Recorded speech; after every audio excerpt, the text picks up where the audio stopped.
नमस्कार. मी निखिल गडकर. तर doctor APJ Abdul Kalam sir यांची जी व्हिजन आहे त्यानुसार जर आपल्याला आपले राष्ट्र विकसित बनवायचे असेल, अनेक आंतरराष्ट्रीय अहवाल जे आहेत त्याच्यानुसार 2045मध्ये डेमोग्राफिक डिव्हिडंटचा लाभ घेऊन भारत हा सुपर पॉवर किंवा विकसित देश होणारच आहे. परंतु त्यापूर्वी जर व्हायचे असेल 2020मध्ये, तर त्यासाठी एक व्हिजन जी त्यांनी प्रेझेंट केली होती, तर त्याच्यामध्ये मुख्य भर जो होता तो जो आहे तो तंत्रज्ञानावर आहे.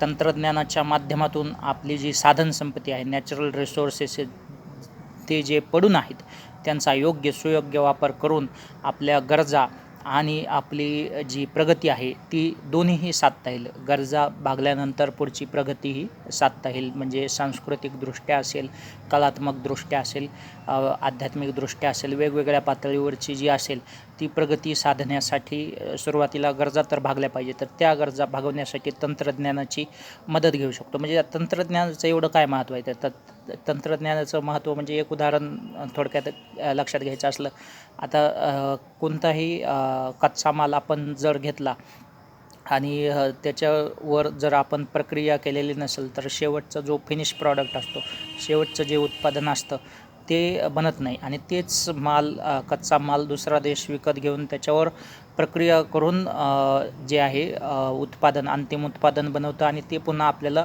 विकतं. तर त्याच्यामध्ये आपला खर्च वाढणार आहे. आणि त्याऐवजी जर तेच तंत्रज्ञान आपल्याकडं असलं तर आपला तो खर्च वाचणार आहे. आणि तो खर्च, वाचलेला खर्च आहे म्हणजे देशाची संपत्ती साहजिकच वाढणार आहे. अशा दृष्टीने तंत्रज्ञान महत्त्वाचं आहे. मग जे तंत्रज्ञान आहे त्यामध्ये अवगत होणं हे तर महत्त्वाचंच आहे. त्याचबरोबर जे भविष्यात येणारं तंत्रज्ञान आहे याच्याकडेही लक्ष दिलं पाहिजे. म्हणजे आत्तापर्यंत कसं अनेक उद्योगधंद्यांना तंत्रज्ञानाची तेवढी गरज पडत नव्हती, त्यांचा ग्राहक बेस वगैरे हे पाहिलं.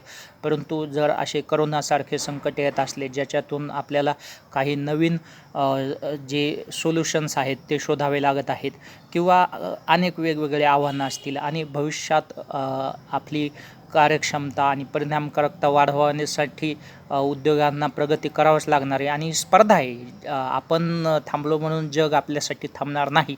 तर त्यामुळे आपल्यालाही त्या दृष्टीने प्रगती करावी लागेल. तर नवीन तंत्रज्ञान जे आहे तर आता हे फक्त त्या क्षेत्राशी संबंधित लोकांनाच नाही, तर ग्राहकांनाही आणि नागरिकांनाही त्याची गरज पडणार आहे. कारण ते सर्व जर नवीन तंत्रज्ञानात आलं तर ते हाताळायचं कसं? ग्राहक म्हणूनही ते सुद्धा आपल्याला माहीत पाहिजे. आणि नागरिक म्हणूनही विविध योजनांचे लाभ कसे घ्यायचे.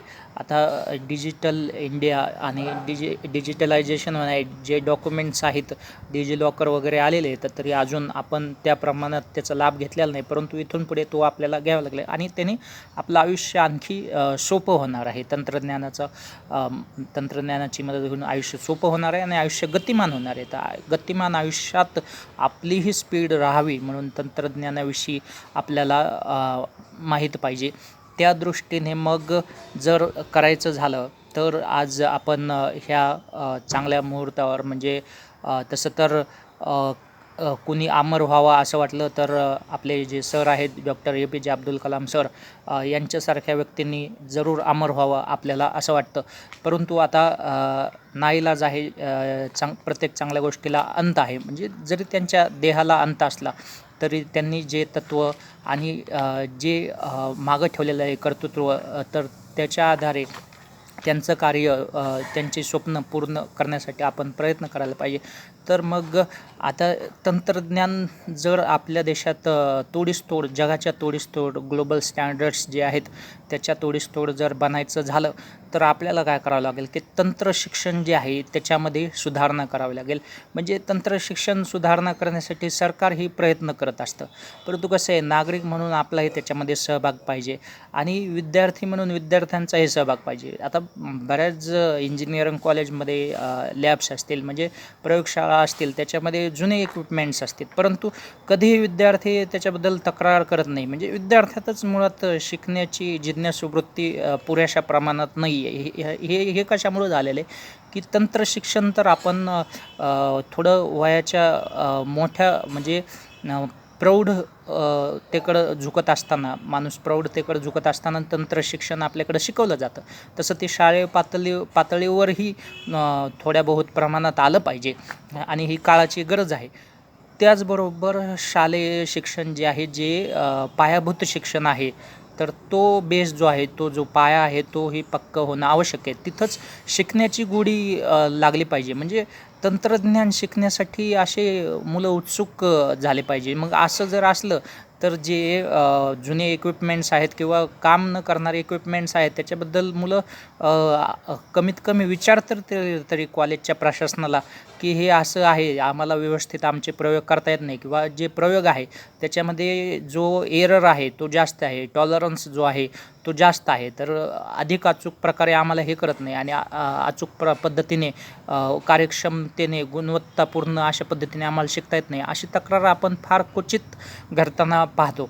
तर हे तर झालंच. म्हणजे असा जर विद्यार्थ्यांचाही त्याच्यामध्ये सहभाग असला तर तंत्रशिक्षणाची गुणवत्ता वाढणार आहे. आणि दुसरं म्हणजे तंत्रशिक्षणामध्ये आपण बऱ्याचदा पाहतो की आमच्या वेळेस असं होतं की कंत्राटी भरपूर शिक्षक होते की त्यांची स्वतःचीच त्याच्यावर विषयावर पूर्णतः पकड नव्हती. तर अशा पद्धतीमुळे कसं आहे की त्याचा मग विद्यार्थी थेअरीमध्ये तर व्यवस्थित होतो, मार्क वगैरे मिळवतो, गुण मिळवतो, परंतु जे प्रॅक्टिकल नॉलेज आहे आणि त्यातही आपल्याला माहिती आहे की अभ्यासक्रम जो असतो तंत्रशिक्षणाचा हा पाया भरणी करण्यासाठीचा असतो. जे कटिंग एज टेक्नॉलॉजी आहे किंवा जे बाजारपेठेत जे चालू आहे मार्केटमध्ये, ते तंत्रज्ञान त्याला शिकायला भेटत नाही. म्हणजे एखादा ग्रॅज्युएट झाल्यानंतरही त्याला पुन्हा कंपनीमध्ये ट्रेनिंग घ्यावं लागतं किंवा वेगळं ट्रेनिंग घ्यावं लागतं. असं अनेक इंडस्ट्रीमध्ये होतं, वेगवेगळ्या क्षेत्रात असं होताना दिसतं. तर तो वेळ, पैसा जास्तीचा खर्च करण्याऐवजी इंडस्ट्री आणि जे विद्यापीठं आहेत त्यांचं कोलॅबरेशन करून कशा पद्धतीने नवीन नवीन गोष्टी शिकता येतील. म्हणजे आपलं जे शालेय शिक्षणातही भर आहे तो जो आहे क्रमिक पुस्तकावर आहे. क्रमिक पुस्तक हे एक प्रकारचं मार्गदर्शक झालं, परंतु क्रमिक पुस्तकाच्या बाहेरचं काही नसतं असं काही नाही. त्याचा आधार घेऊन इतरही गोष्टी शिकण्याची प्रवृत्ती ही शालेय शिक्षणापासून सवय त्याची लावली पाहिजे. हा जो दृष्टिकोन आहे हा विकसित करण्याचा प्रयत्न केला पाहिजे. आणि हे कोण विकसित करणार? हे शिक्षकाचंही कर्तव्य आहे. म्हणजे आपण विद्यार्थ्याचं जसं कर्तव्य सांगितलं की विद्यार्थ्यांनी सहभाग घ्यायला पाहिजे, जिज्ञासू वृत्ती दाखवली पाहिजे, तर ते विद्यार्थ्यामध्ये ते गुण बाणवण्यासाठी प्रयत्न शेवटी शिक्षकालाच करावे लागणार आहे. म्हणजे आपल्याला कोणालाही दोष द्यायचा नाही. जे जे आपल्यामध्ये कमी आहेत, विद्यार्थी म्हणून असेल, शिक्षक म्हणून असेल, ते सुधारण्याचा आपण प्रयत्न केला असेल किंवा संस्थात्मक पातळीवर असेल आणि शासकीय पातळीवर आहे, असं सर्वांनी जेव्हा आपापल्या जबाबदाऱ्या उचलल्या, आपापली आणि आपल्याकडं जबाबदारी एकमेकावर ढकलणं आणि दोषारोपण करण्याची जी प्रवृत्ती आहे ती आपण हळूहळू करत सोडली पाहिजे. एकदम सोडली तरी काही हरकत नाही, परंतु जे आपलं जडत्व आहे त्याच्यामुळं ते शक्य होणार नाही, हे वस्तुस्थिती आहे. तरी आपण त्या दृष्टीने प्रयत्न तर केला पाहिजे. आपल्याला ती समस्या ती स्वीकारली, ते लक्षात आलं, तरी हेही नसे थोडके असं म्हणता येईल. तर त्या दृष्टीने आपण प्रयत्न करून तंत्रशिक्षणाची गुणवत्ता वाढवली आणि एम्प्लॉयबिलिटी जी आहे, इंजिनियर्सचे भरपूर इंजिनियर्स झालेले आहेत. त्याचबरोबर जेवढे इंजिनियर्स आहेत तेवढे डॉक्टर्सही आपल्याला पाहिजे. मेडिकल फील्डमध्येही तंत्रज्ञानाचा वापर जरूर आहेच आणि आधुनिक वैद्यकशास्त्रात तर आहेच आहे. त्याच्यामुळं वैद्यकीय कर्मचाऱ्यांची संख्याही वाढायला पाहिजे. नुसते इंजिनियर वाढवून काही उपयोग नाही. म्हणजे आता अनेक कॉलेजेस ओसाड पडलेले आहेत, तिथं ॲडमिशनसाठी नाही, नुसते कॉलेज उघडून ठेवले, खूप जागा वाढून ठेवल्या. तर इंजिनिअरिंगला कदाचित खर्च जास्त असेल, परंतु तरीही शासनाने आरोग्यावरचा आपला खर्च वाढून, आणि आता तरीही ह्या पॅन्डेमिकच्या निमित्ताने काळाची गरज पडलेली की आरोग्य क्षेत्रावरचा खर्च जो आहे GDPच्या 6% अशी फार पूर्वीपासूनची मागणी आहे. शिक्षण आणि आरोग्यासाठी 6-6% तर त्यासाठी जे नियोजन आहे ते सरकारने अभ्यासगट निवडून वगैरे व्यवस्थित नियोजन करून सरकार हे नक्की करू शकतं आणि आता ही काळाची गरजच आहे. जर असं कोरोना हे संकट आलं आहे, उद्या आणखी दुसरं कोणतं संकट येईल असंच आहे. या स्वरूपातलं असेल असं नाही, वेगळ्याही स्वरूपातलं असू शकतं. त्यामुळे ह्या सर्व गोष्टींचा विचार करून जर आपल्याला डॉक्टर ए.पी.जे. अब्दुल कलाम यांची भारत हे राष्ट्र विकसित करण्याची आणि महाशक्ती बनण्याचं स्वप्न पूर्ण करायचं असलं आणि त्याच्यामध्ये आपलाच लाभ आहे ना. ह्या देशात कोण राहतो? देश म्हणजे काय असतो? देशाची माणसं असतात. आपलाच लाभ आहे. तर त्यासाठी आपण प्रयत्न केला पाहिजे आणि सर्वात महत्त्वाचं म्हणजे तंत्र शिक्षणाची गुणवत्ता सुधारणं. तर हा आजचा आपला या मुद्द्यावर आपण समारोप करूया आणि असंच आपण नेहमी भेटत राहूया. जय हिंद.